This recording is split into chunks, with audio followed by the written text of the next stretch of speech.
ऐसे में बड़े सवाल, आपातकाल के 50 साल, बीजेपी कांग्रेस में बवाल, लोकतंत्र का घोटा गला, कांग्रेस को समाजवादी पार्टी का साथ मिला, इमरजेंसी पर सवाल बाकी, कांग्रेस मांगे देश से माफी, आपातकाल पर सियासी लड़ाई, विपक्ष की लोकतंत्र वाली दुहाई, कांग्रेस ने लोकतंत्र को किया कैद, बीजेपी ने खोला भेद। इन्हीं सवालों के साथ मेहमानों से करेंगे चर्चा। आनंद दुबे जी, प्रवक्ता बीजेपी, कपिश श्रीवास्तव जी, प्रवक्ता समाजवादी पार्टी, डॉक्टर सुधा मिश्रा जी, प्रवक्ता कांग्रेस। आप तीनों मेहमानों का स्वागत है। और कपिश श्रीवास्तव जी, शुरुआत आपसे करेंगे, कुछ जानकारी भी चाहिए।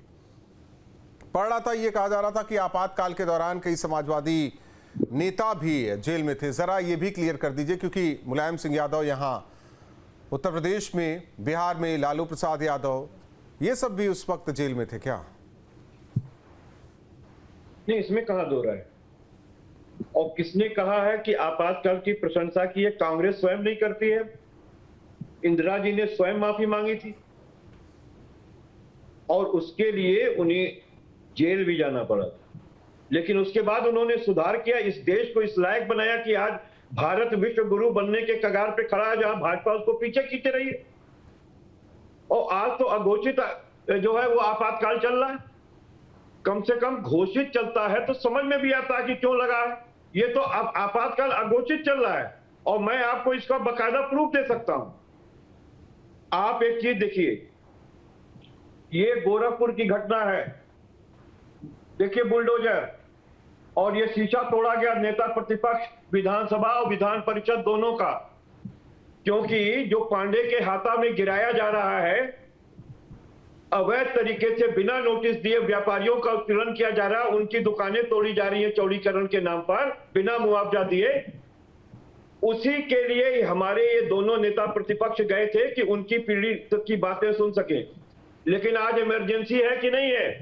पुलिस प्रशासन सो रहा है, सामने खड़ा है, गाड़ी तोड़ी जा रही है, बुलडोजर पे भाजपा कार्यकर्ता खड़े हैं और अराजक हो गए, बाकायदा मारपीट करने लगे, ईंटा चलाने लगे। आप मुझे बताइए ये क्या है?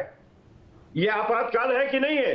कि उत्तर प्रदेश विधानसभा के अध्यक्ष, उत्तर प्रदेश विधान परिषद के अध्यक्ष, दोनों आदरणीय लोग जिन्हें मंत्री का दर्जा हासिल है, उसको प्रोटोकॉल भी नहीं दे सके, और भारतीय जनता पार्टी के गुंडे और अराजक तत्व खड़े होकर के उन्हें जाने नहीं दिए। और इस अराजक तत्व का साथ कौन दे रहा था? गोरखपुर के मेयर और गोरखपुर के सांसद। तो फिर तो ये तो राजनीतिक लड़ाई हो गई ना? ये तो राजनीतिक लड़ाई है, ये राजनीतिक लड़ाई है, ये आपातकाल है। आपातकाल कि प्रशासन साथ ना दे रहा हो, नेता प्रतिपक्ष उस जगह जा ना पा रहा हो, आप किसी से पीड़ा ना सुन सक रहे हो। मैं समझ गया कपिश जी। अगर आपातकाल होता तो हमें लगता है कि इतना ना बोल आप पाते, ना मैं इतना सवाल कर पाता। आप भी जेल जाते, हम भी जेल जाते। ये गजब का आपातकाल है भाई, कि लाइट भी काट दी जाती। बोलने की कौन सी स्वतंत्रता है? बोलने की स्वतंत्रता उस समय भी थी। अगर ना होता तो जेपी का आंदोलन नहीं खड़ा होता। अच्छा, आज आप जेपी का आंदोलन खड़ा करके देखिए, गला धड़ से अलग करवा देगी भारतीय जनता पार्टी। एक चीज बता दीजिए, जेपी का आंदोलन आपातकाल के बाद था कि आपातकाल से पहले था?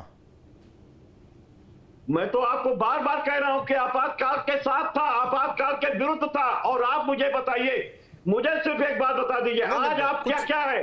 अगर आप अगर आज आंदोलन करने चल रहे हैं तो आपको बकायदा नजरबंद कर दिया जाता है, आपके ऊपर लाठी चलाई जाती है, आपके ऊपर पानी की बौछारें छोड़ी जाती है, और भारतीय जनता पार्टी के गुंडे पुलिस का साथ देते हैं। डॉक्टर सुधा मिश्रा जी, आपके राष्ट्रीय अध्यक्ष का यही कहना है कि जो लोग भूल चुके थे उसे क्यों बार बार याद दिलाया जा रहा है, तो यानी कि इस पर बात ही नहीं होनी चाहिए एक तरीके से देखें तो। जी राहुल जी नमस्कार। तेरे चेहरे की चुप्पी जवाब मांगे हैं, और ये जवाब शायद सरकार के पास कुछ है नहीं। क्या मेरा प्रश्न है पैनल में बैठे हुए हर व्यक्ति से, जो आपातकाल को लेके इतना सेंसिटिव हो गया है कि 300 जो हमारा 1970 से लेके 80 तक का इतिहास क्या लिखित नहीं है क्या? या जो आपातकाल लगा था, मैं आपातकाल की न तो फेवर न उसकी बात कर रही, मैं बस पूछ रही हूँ कि 352 का जो संविधान का अनुच्छेद आपका कहता है, उसके तहत जो आंतरिक अशांति की बात होती है, उस पे आपातकाल का नियम है कि नहीं? प्रश्न छोड़ती हूँ, देख लीजिएगा। अब बताइए मुझे कि जो ये रोना पीटना मचा रखा है, इन भाजपाइयों ने पिछले सरकारों में इनके सपोर्ट में सरकार रही, फिर अटल जी आए, फिर ये आए, फिर ये तीसरी बार आए। अचानक से इनको वर्षगांठ मनाने की बात आई और काला दिवस मनाने की बात आई। तो इनको कुछ सूचनाएं देना बहुत जरूरी है, क्योंकि जो इनके संचालक बाला साहब देवरस जी थे, इन्होंने कई पत्र लिखे थे इंदिरा गांधी जी को, और उसके बाद जब उन्होंने विनोबा भावे जी को पत्र लिखा था, उसको अनुशासन पर्व कहा था। ये मेरी बात नहीं है, इसको आपको चेक करना हो जाके हिंदू संगठन और सत्तावादी राजनीति, उनकी लिखी हुई किताब के परिशिष्ट में, जिसको जागृति प्रकाशन ने नोएडा से प्रकाशित किया है, पढ़ लीजिएगा, पढ़वा लीजिएगा, तथ्यात्मक जानकारी मिल जाएगी। तो जाहिर सी बात है, सर संचालक सपोर्ट में आए थे, पत्र लिख रहे थे, विनोबा भावे जी को लिख रहे थे, इंदिरा गांधी जी को लिख रहे थे। उसके बाद सरकारें बनी, उसके बाद इंदिरा गांधी ने स्वयं माफी मांगी, और उसके बाद जनता ने उनको अपने मतदान से मुआफ करके उनको फिर से जिताया। ये इतिहास में तथ्यात्मक रूप से कोटेड चीजें हैं, जिसको आपने भी पढ़ा होगा, मैंने भी पढ़ा है, सबने पढ़ा होगा। अचानक अपनी जिम्मेदारी, अपनी जवाबदेही और अपने कर्तव्यों की इतश्री दिखाने वाली सरकार आज बैठी हुई उस पर बात करने, जिसका औचित्य क्या है ये बता नहीं पाएगी। आज औचित्य है कि जो स्कूलों को मर्जर करने पे लगे हुए हैं, शिक्षा के अधिकार का खात्मा करने वाले लोग, सूचना के अधिकार का खात्मा करने वाले लोग। अभी आपने कहा इमरजेंसी होती, तो अब कितनी इमरजेंसी होगी कि जो आपकी पत्रकारिता थी, जो चौथा स्तंभ कहा गया था, उसके नए नामकरण हो गए हैं, गोदी मीडिया लोग कहने लगे। वो तो आप लोगों की देन है। अब और क्या, हमारी नहीं है ये। पिछले सुनिए भाई साहब, नामकरण तो आप लोगों ने किया है। अरे राहुल जी परेशान न होइए, मैंने कहा ना, परेशान होने वाली बात नहीं है, नामकरण तो आप लोग करते हैं ना। होंगे क्योंकि पहली बार परेशान हम लोग नहीं होंगे, परेशान आप लोग हो रहे हैं, क्योंकि वही कह रहे हैं, नामकरण आप लोगों का किया हुआ है। मेरे चेहरे की मुस्कुराहट बता रही है कि परेशान आप हो रहे हैं। दूसरी महत्वपूर्ण बात, इतनी चिंतित क्यों जाते हैं आप लोग? प्रश्न पूछा आपने, उत्तर लीजिए। भाजपा के प्रवक्ता बताएंगे आप लोगों को इतनी चिढ़न क्यों हो जाती है? जो भी कहा गया पहले क्यों नहीं कहा गया? आप लोगों के चैनलों से सीधे हमने पाकिस्तान को जीत लिया, सुबह उठा तो कुछ हुआ ही नहीं था। पहली बार इस देश में हुआ है कि किसी देश ने एडवाइजरी जारी की है कि भारत मत जाएं महिलाएं, क्योंकि आज की सरकार महिलाओं को सुरक्षा नहीं दे पा रही है। बाहर से विदेशी औरतें आती हैं और बलात्कार हो जाता है राजस्थान में, और आप कह रहे हैं कि आज की बात मत करो, पिछली बातें कर लेते हैं, आज की जवाबदेही छोड़ देते हैं। क्यों भाई, क्यों नहीं चाहिए? मैं समझ, हमें आज का जवाब और जिम्मेदारी किसकी है, जवाबदेही किसकी है? जो हुआ उस पे मुआफी, उसके बाद जनता का मतदान के बाद उनकी सरकार। सही बात है। आज बैठ के हम उस पे बात कर रहे हैं जो आपकी जिम्मेदारी, जवाबदेही। स्कूल मर्जर कर रहे हैं, जरा ग्रामीणों से आके बात करिए राहुल जी, आपको समझ में आएगा कि वो माँ जो खेतों में काम करती है, उसके बच्चों को पढ़ने के लिए वो बाहर कैसे भेजेगी?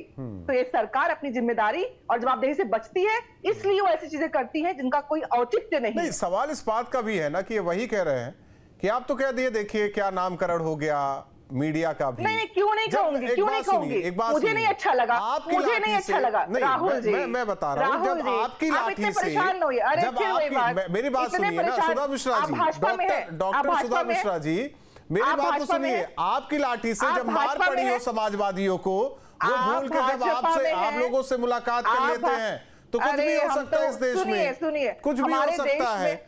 जो समाजवादी थे, आपने कहा है ना, आप ही ने कहा है ना, आप ही ने संविधान की दुहाई देकर कहा कि आंतरिक सुरक्षा, आंतरिक सुरक्षा उस वक्त हमें लगता है जेपी से, मुलायम सिंह यादव से रही होगी, लालू प्रसाद से रही होगी, जॉर्ज फर्नांडिस से रही होगी, अटल बिहारी वाजपेयी से रही होगी। आंतरिक सुरक्षा मैं समझ रहा हूँ, मैं समझ रहा हूं, ये बात होती है, ये बात होती है जुबान पर, लेकिन दिल में सत्ता की जो वो लालच होता है ना, उसे समझा जा सकता है। कोई बात नहीं डॉक्टर सुधा मिश्रा जी, कोई बात नहीं। आपके खड़गे जी कह रहे हैं ना कि भूल जाना चाहिए, वाकई भूल जाना चाहिए राहुल जी, कुछ तो वाकई भूल जाना चाहिए। मैं तो कह रहा हूँ वाकई भूल जाना चाहिए, किसी को कुछ नहीं पता होना चाहिए। आनंद दुबे जी, आनंद दुबे जी, आनंद दुबे जी, आनंद दुबे जी वही तो कह रहे हैं कि आपकी लाठी से समाजवादी भी पीटे गए, जेल भी गए, लेकिन आज साथ में है ना, इसी को कहते हैं राजनीति। आनंद दुबे जी, तबकी थोड़ी ना कांग्रेस है। अघोषित आपातकाल, मीडिया हाउसेस नहीं चलने दे रहे हैं आप, विपक्ष के लोगों को जेल में डाल रखे हैं, और इतना नहीं, किसी गायक का गाना भी बंद हुआ है क्या? पता नहीं हुआ है कि नहीं हुआ है। किसी समाजवादी ने आंदोलन किया तो उस पर आप लोग अघोषित आपातकाल ला दे रहे हैं। आंतरिक सुरक्षा के लिहाज से ये आपातकाल है, तो वो कह रहे हैं कि इससे बढ़िया कि पूर्ण रूप से लाइए आप लोग। राहुल जी, एक बड़ा अच्छा शेर है कि वो चाहते हैं कि रोशनी सलामत बनी रहे, लेकिन दिए से खेलने की छूट भी रहे। तो कुछ इसी प्रकार की बातें कांग्रेस के साथी और समाजवादी पार्टी के लोग कर रहे हैं। सुधा जी ने एक बड़ा अच्छा विषय उठाया, मैं पहले उसी पर बात कर देता हूं। उन्होंने कहा आंतरिक सुरक्षा पर लगाया जा सकता है। बिल्कुल, ये संविधान में है। 352 आंतरिक सुरक्षा, 356 बाह्य और 360 वित्तीय, ये 3 क्लॉज है आपातकाल लगाने। लेकिन जब इमरजेंसी जिस रात लगाई गई, उस रात आपको बता दूं कि कैबिनेट की बैठक भी नहीं हुई थी। कैबिनेट की बैठक अगले दिन हुई थी जिसमें 8 मंत्री शामिल।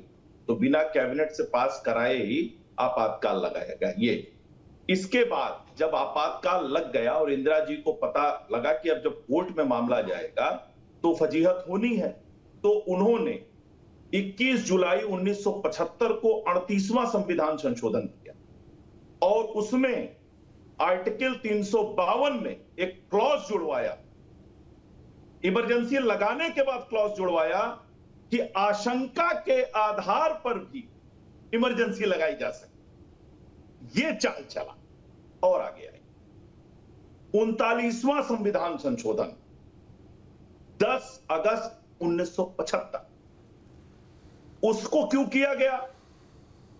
कोर्ट का रास्ता निकालने के, ताकि कोर्ट इस मामले में सुनवाई ही ना कर सके। और उसमें आर्टिकल 329A क्लॉज जुड़वाकर कोर्ट के दायरे से उसको बाहर निकाल लिया गया। और सुनिए, ELRPA representation of people's act में संशोधन किया गया आर्टिकल 8A और 23(7) में, और ELA election law amendment act में संशोधन हुआ। नहीं, वो तो कहते हैं कि संविधान को आप लोग बदल रहे हैं। कॉफी कोसा संविधान को आप लोग बदल रहे हैं। शेड्यूल में डाल दिया गया। आज ये आरोप तो आप लोगों पर लग रहा है ना हो सके कि राहुल गांधी संविधान बचाओ यात्रा कर रहे हैं फुल बेंच बैठी और आप लोग संविधान तो आप लोग बता रहे हैं और कहे साहब अब आप इसकी सुनवाई नहीं कर सकते क्योंकि आपका अधिकार नहीं। वो तो कह रहे हैं कि लोकतंत्र और संविधान बचाने की लड़ाई तो वो लड़ रहे हैं। इन्होंने इमरजेंसी को और बाकी चीजों को सही ठहराने के लिए संविधान की हत्या की है। मैं चाहूंगा सुधा जी से कि एक बार इसको जाके विस्तृत रूप से पढ़ें और फिर इस पर बात करें।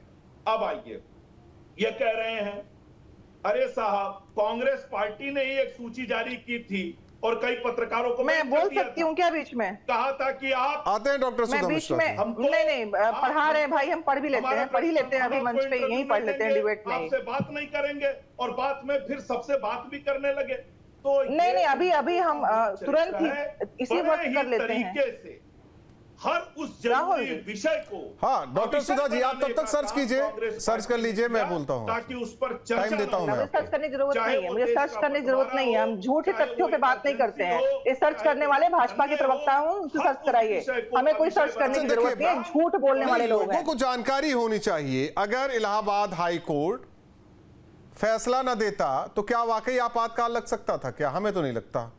अब पता नहीं ये सच है कि जाके एक बार जो भाई ने मैं पढ़ने के लिए कहा है कि जाके फिर से तथ्यों की जानकारी ले लेंगे और जो मुझे पढ़ा रहे थे खुद पढ़ लेंगे। नहीं, मेरा उसके बाद की बात करते हैं। नहीं आपके, मैं आनंद दुबे के पढ़ाने पे या आपके पूछने के उन प्रश्नों का उत्तर देने के लिए नहीं बैठी हूँ कि आप लोग मेरे यहाँ पे पढ़ाने के लिए बैठे हैं। यहाँ झूठ, हाईकोर्ट का जो फैसले की बात कर रहे हैं और मैं जिस अनुच्छेद की बात कर रही हूँ, इसमें झूठे तथ्यों को जोड़ के जो बरगलाना चाहते हैं दर्शकों को, इसे देश चलने वाला नहीं है। ये झूठ बोलने वाले लोग सिर्फ और सिर्फ अपनी जिम्मेदारी और अपनी जवाबदेही से बचने की बात करते हैं। कैसी बात आप लोग सुनने को बैठ जाते हैं? और राहुल जी, मैं आपसे पूछना चाहूंगी कि आप लोग क्या लगता है कि ऐसे लोग सिर्फ झूठ फैलाएंगे और आप लोग झूठ बोल रहे हैं? ये 39वां संविधान संशोधन झूठ बोल रहे हैं दुबे जी। आप झूठ बोल रहे हैं। उस संशोधन के अंदर जो आपातकाल के दौरान किया गया था वो केवल प्रधानमंत्री, राष्ट्रपति, उपराष्ट्रपति और लोकसभा अध्यक्ष के चुनाव पर न्यायिक पुनर्विलोकन के अधिकार को न्यून करने के लिए किया गया था, ना कि आपातकाल के लिए। झूठे हैं आनंद बाबू, झूठे हैं, देश को गुमराह कर रहे हैं, देश को गुमराह कर रहे हैं। ये झूठ बोल रहे हैं, ये झूठे हैं। 39वें संविधान संशोधन में सिर्फ एक बात की गई थी कि चाहे वो प्रधानमंत्री का चुनाव हो, चाहे राष्ट्रपति का चुनाव हो और चाहे लोकसभा अध्यक्ष का चुनाव हो, इसको न्यायिक पुनर्विलोकन के अधिकार से हटाया कुछ भी तथ्यों को रखने से पहले आनंद दुबे जी जो आप दिखाते हैं, ये झूठ बोल रहे हैं। ये भारतीय झूठा पार्टी के सदस्य हैं। इस बीच ये भारतीय झूठा पार्टी के सदस्य हैं। कपिल श्रीवास्तव जी, ये भारतीय झूठा पार्टी के सदस्य हैं। कपिल श्रीवास्तव जी, कपिल श्रीवास्तव जी, गूगल पर पढ़ के झूठ बोलिए। कपिल श्रीवास्तव जी, एक मिनट। आनंद, सवाल यही है कि आप लोग अब अघोषित की बात कर रहे हैं, वो भी बात हो जाए आनंद दुबे से। आनंद दुबे, आप लोग तो अघोषित आपातकाल चल रहा है आप लोगों के टाइम में। दूसरा यह है कि आप लोग लोकतंत्र की हत्या कर रहे हैं, संविधान आप लोग बदल रहे हैं। पहले तो बहुत बेहतर था। नहीं, अघोषित आपातकाल तो उत्तर प्रदेश ने 12 से 17 के बीच में देखा है, जब हमेशा दंगे होते थे, आतंकवादियों के मुकदमे वापस लिए जाते थे। मुजफ्फरनगर में दंगा हुआ, ये मणिपुर में क्या चल रहा था? सूची बनी, उसमें मणिपुर में क्या चल रहा था महोदय? जिस पर सुप्रीम मणिपुर कोर्ट भूल गए क्या? 2 साल से चला रहे हो बैठ करके। सूची बनी, ये कहाँ है? मणिपुर पे क्यों नहीं लगा दिया आपातकाल? अपमान उत्तर, ये आपातकाल नहीं है तो क्या है? किस तरह से कि जब चुनाव आयोग का चुनाव होगा, हो जाती थी, चुनाव आयोग के अध्यक्ष का चुनाव होगा तो उसमें न्यायमूर्ति नहीं रहेंगे, थोड़ा ना मुख्य न्यायमूर्ति नहीं रहेंगे। ये संविधान संशोधन करके आपने देश के पारदर्शिता की हत्या की है कि नहीं? संविधान के अंदर बात करने वाले आपने देश के संविधान की हत्या की है कि नहीं की है? ये बताइए। पार्टी के गुनाह कि जो चुनाव आयोग का अध्यक्ष है उसके चुनाव में मुख्य न्यायमूर्ति नहीं होंगे, बल्कि अमित शाह जैसा एक कैबिनेट मिनिस्टर होगा। आप मुझे बताओ, आखिर आपने संविधान की हत्या क्यों की? ये संविधान की हत्या क्यों की आपने? हो गया आप कि लोक सेवा, लोग आपने बताओ ये चुनाव की हत्या क्यों की? कपिल जी, आनंद दुबे जी, एक मिनट। डॉक्टर सुधा मिश्रा जी, आप भी कुछ बताना चाह रही थी। करवाते हैं आपातकाल को लेकर आप भी कुछ बताना चाहती थी दर्शकों मैं को। तो कहता हूँ आपातकाल था। एक मिनट आनंद दुबे। डॉक्टर सुधा मिश्रा जी कुछ बताना चाह रही थी आपातकाल को लेकर। नहीं, मैं तो आपातकाल बीत गया। आपातकाल पे जो होना था जनता ने उसका जवाब भी दिया। मैं आज की जिम्मेदारी और जवाबदेही बात करना चाहूंगी। राहुल जी, क्यों भाग रहे हैं लोग? इन लोगों को क्यों जरूरत पड़ रही है ऐसी चीजों को लेके आने की जिनकी आज के लोगों से इसका कोई मतलब ही नहीं है? क्या ऐसा गले में चुभा हुआ कांटा है जिसकी वजह से अपने कामों पे बात नहीं कर पाते, अपनी जिम्मेदारियों पे काम नहीं कर पाते, जो करना है वो नहीं कर पाते हैं? इन्हें जाके वो काम करना है जिसका जनता से कोई सरोकार नहीं है। जनता महंगाई से, अपने बेरोजगारी से, जनता अपने पिछले कई वर्षों से न तो टीचर का कोई वैकेंसी, न तो किसी उच्चतम इस जगहों पे, न तो किसी अन्य जगहों पे कोई वैकेंसी तो आ नहीं रही है। ये देखिए, तो ये इसकी आपका नहीं बात लोगों के राजनीतिक मेरा नहीं राजनीतिक मुद्दा नहीं, राजनीतिक मुद्दा नहीं, ये सीधे आज का भाजपा का किया गया सारा काम मैं बोलूंगा जिम्मेदारी और जवाबदेही से बचने का काम है। सुधा मिश्रा जी, या तो आप अपने मन से बोल लीजिए या तो फिर सवाल सुनकर आप उसका जवाब दे दीजिए। दो में से तय कर लीजिए कि करने क्या आना है। नहीं, हम इनके झूठ को आज के संदर्भ में जोड़ रहे हैं। यही कहना है कि वो तो बात चली गई हो गई, तो हम 47 में एक मिनट, ठीक है ना, आप थे ना, मैं भी आनंद जी थे उस समय। फिर आज हम ये भी एक मिनट बात तो सुनिए ना, हम आज बात करें कि 47 में हमें आजादी कैसे मिली, इसे भूल जाए। फिर कैसे लोग हैं ऐसी कौन सी बात है भाई? क्यों भूल जाए? आप देश की स्वतंत्रता को, आप देश की स्वतंत्रता को उससे जोड़ रहे हैं। आप जैसे कुछ भी लोग कर सकते हैं। क्या भाजपा ज्वाइन कर रहे हैं? क्या आपको भाजपा ज्वाइन करनी है? क्या गजब बात कर रही है। इतनी चाटुकारिता भी अच्छी नहीं है, कांग्रेस की इतनी चाटुकारिता भी अच्छी नहीं है, भूल जाए, इतनी चाटुकारिता भी अच्छी नहीं है कि अपने देश की स्वतंत्रता संग्राम को आप इस तरह से जोड़ के बात कर रहे हैं। आप लोगों को नहीं, क्या आपको भाजपा ज्वाइन करनी है? क्या इतना भी मत झुक जाइए कि रेल की हड्डी टूट जाए। आप बता दीजिए उस वक्त जी हाँ, आंतरिक सुरक्षा बिल्कुल मैंने किससे सुरक्षा थी आज तक ये क्लियर हो जनता पाया ने है क्या? 2.5 साल में ही सरकार गिर गई थी। सुन लीजिए आपसी आंतरिक कलहों से, अरे भाई साहब इतना मत छटपटाइए, इतना मत छटपटाइए, संविधान के अकॉर्डिंगली सुनिए, आप कह दीजिए। अरे भाई सुधा मिश्रा जी, आप जो कहेंगे चिल्लाने से कुछ नहीं होता है। एक चीज बता दीजिए, ऐसी मैंने कौन सी बात पकड़ ली है कि आपको इतनी समस्या हो रही है? ऐसी 352 अनुच्छेद पढ़ लीजिएगा, किससे आंतरिक सुरक्षा, 352 अनुच्छेद पढ़ लीजिएगा, जाके रात में यही करिएगा, अनुच्छेद संविधान पढ़िएगा, 352 देखिएगा, उसके बाद जितने राजनीतिक विश्लेषक है उनको पढ़िएगा। यहाँ पे डिबेट में पढ़ाने नहीं बैठी हूँ। किसी दिन बैठेंगे, जिस दिन आपको जानना होगा 352 अनुच्छेद क्या, उसकी हम बात कर लेंगे, ठीक है? अरे हमें तो छटपटाहट किस बात की है? छटपटाहट किस बात की है? छटपटाहट किस बात की है? कपीश जी कारण, मैं तो कारण छटपटाहट किस बात की है? सुधा जी पहले आप कारण जानना चाह रहा हूं मैं। 352 क्या है? देखिए एक बात बहुत स्पष्ट है, देखिए बहुत स्पष्ट सी बात है, दुबे जी शांत हो जाए। बहुत स्पष्ट सी बात है कि जब इंदिरा गांधी जी ने आपातकाल लगाया था तो हम लोगों ने विरोध भी किया और उन्होंने गलत तरीके से लगाया था, उन्होंने स्वयं माना और बाकायदा प्राश्चित किया और दोबारा प्रधानमंत्री बनी इस देश को। ठीक है, मैं देखिए ये इतिहास है, लेकिन कपीश तारीफ तो अटल बिहारी वाजपेयी ने की थी दुर्गा के रूप में। कपीश जी वो मैं भी मानता हूं, उन्होंने दुर्गा भी कहा है, अच्छी चीज है, यही तो राजनीति है। लेकिन एक चीज मुझे नहीं समझ में आ रही, वजह क्या रही? जो आंतरिक सुरक्षा किससे था, ये जानना चाह रहा है, ये बता दीजिए दर्शकों को, किससे थी? देखिए मैं बार बार आपको कह रहे हैं कि अगर कोई चीज गलत लागू की गई है तो आप प्रावधानों में से छुपा नहीं सकते। दो चीजें थी उसमें, लेकिन एक बात की हकीकत को स्वीकार कीजिए ना, मैं सुन तो ले। अगर उन्होंने, आप देखिए आप अपनी दो चीजें थी, जेपी आंदोलन, ठीक है, फिर दूसरा था मामला हाईकोर्ट वाला, ये दो में से कोई एक चीज हो सकती है, वो भी आप क्लियर करते चलिए ना दर्शकों को। मैं तो आपको बार बार कह रहा हूं कि जो 39वां संविधान संशोधन जो है आपातकाल के दौरान किया गया, उसमें स्पष्ट था कि प्रधानमंत्री का चुनाव, राष्ट्रपति का चुनाव, लोकसभा अध्यक्ष के चुनाव को न्यायिक पुनर्विलोकन के अधिकार से हटाना चाहती थी। सर मैं यहाँ संवैधानिक अधिकार नहीं पूछ रहा हूँ आपसे, मैं संवैधानिक अधिकार नहीं पूछ रहा हूँ, मैं तो वजह पूछ रहा हूँ। वजह बताने से आप लोग परहेज कर रहे हैं, मुझे समझ में नहीं आ रहा कि आप बताना क्या चाह रहे हैं। वजह एक बात और सुन लीजिए, सुन तो नहीं राजपूत भाई। पहली बात तो ये कि मैं आपकी इस बात से सहमत नहीं हूं कि गोदी मीडिया हम लोगों ने कहा है।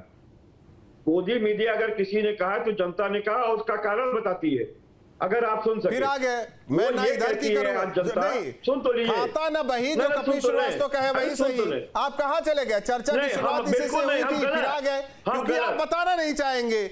ये कहावत है कि चोर की दाढ़ी में तिनका है ना, सुन तो लीजिए, वही कह रहे हैं ना, चोर की दाढ़ी में तिनका, ये कहावत इसीलिए मैं वजह पूछ रहा हूँ, आप वजह नहीं बता रहे हैं, वजह नहीं बता रहे। ना सुधा जी बता पा रही है, ना आप बता पा रहे हैं, हम आपके ना सुधा जी बता पा रही। वैसे मुलायम सिंह यादव गए थे, कितने दिन तक थे? कितने दिन तक थे? यही आपातकाल है, जेपी भी इस समय आपने लगा दिया, जेपी भी गए थे उस टाइम।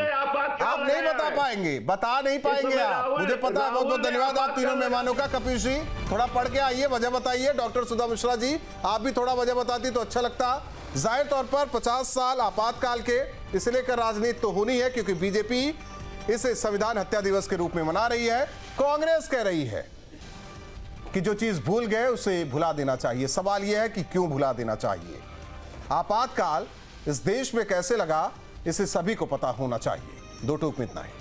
जहां भक्ति है हर शब्द में, कथाओं में छुपे हैं दिव्य रहस्य और ज्योतिष देता है जीवन को दिशा। धर्म से जुड़ी हर बातों को जानने के लिए हमारे चैनल स्तुति को सब्सक्राइब करें।